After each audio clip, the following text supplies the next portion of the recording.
নমস্কার বন্ধুরা, আমি অর্পিতা রান্নাঘরে তোমাদেরকে স্বাগত জানাই। আমি নিয়ে চলে এসেছি আজকে একটা নতুন রেসিপি।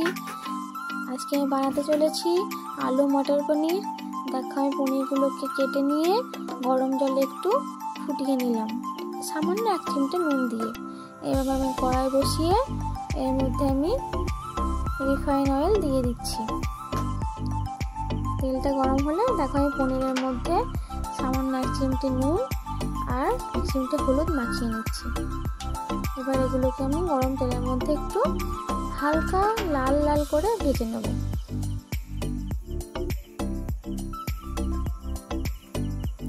বন্ধুরা, তোমরা সবাই কেমন আছো আমাকে একটু কমেন্টে জানাবে।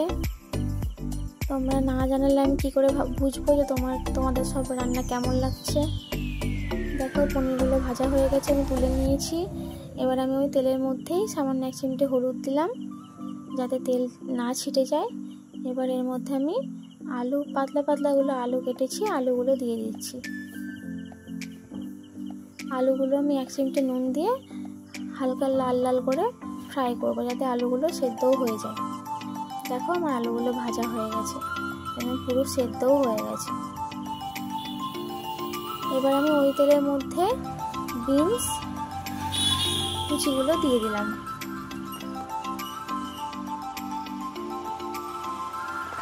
বন্ধুরা, তোমরা বিনসটা দিতেও পারো, না দিতেও পারো। আমার ঘরে ছিল তো আমি দিয়ে দিয়েছি। দেখো, আমি রেডি করে নিয়েছি আলু, বিনস, পনির, মটর, টক দই, আদা জিরে বাটা, কাজু বাটা ফোড়নের জন্য।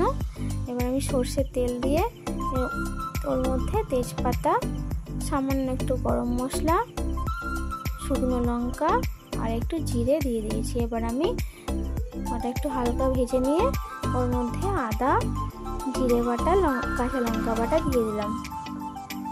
দেখো, আমি ওর মধ্যে একটু টমেটো কুচিও দিয়েছি। এবার আমি মটরগুলোকে ভাজার জন্য দিয়ে দেবো।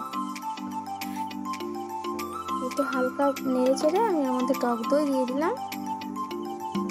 হ্যাঁ বন্ধুরা, টক দইটা কিন্তু আমি ভালো মতো ফেটে রেখেছিলাম। এবার আমি মশলাটা ভালো মতো কষে ওর মধ্যে একটু কাজু বাটাটা দিয়ে দিচ্ছি। দেখো বন্ধুরা, আমার মশলাটা পুরোপুরি কষা হয়ে গেছে। এবার আমি ওর মধ্যে সামান্য একটু ফোটানো দুধ দিলাম। এবার আমি ওর মধ্যে আলু, বিনস দিয়ে দিয়েছি। এটা ফুটে উঠেছে, আমি এর মধ্যে এবার পনিরগুলো দিয়ে দিচ্ছি। দেখো বন্ধুরা, দেখতে কেমন অসাধারণ হয়েছে, খেতেও তেমন অসাধারণ হয়েছিল বন্ধুরা। এবার আমি ওর মধ্যে একটু কসুরি মেথি দিচ্ছি। বন্ধুরা, আমার চ্যানেলটা একটু সাবস্ক্রাইব করে দেবে। এবার আমি এর মধ্যে একটু ঘি দিলাম। এভাবে তোমরা বানিয়ে দেখো বন্ধুরা, এই নিরামিষ পদটি খেতে খুব সুন্দর, দুর্দান্ত হয়।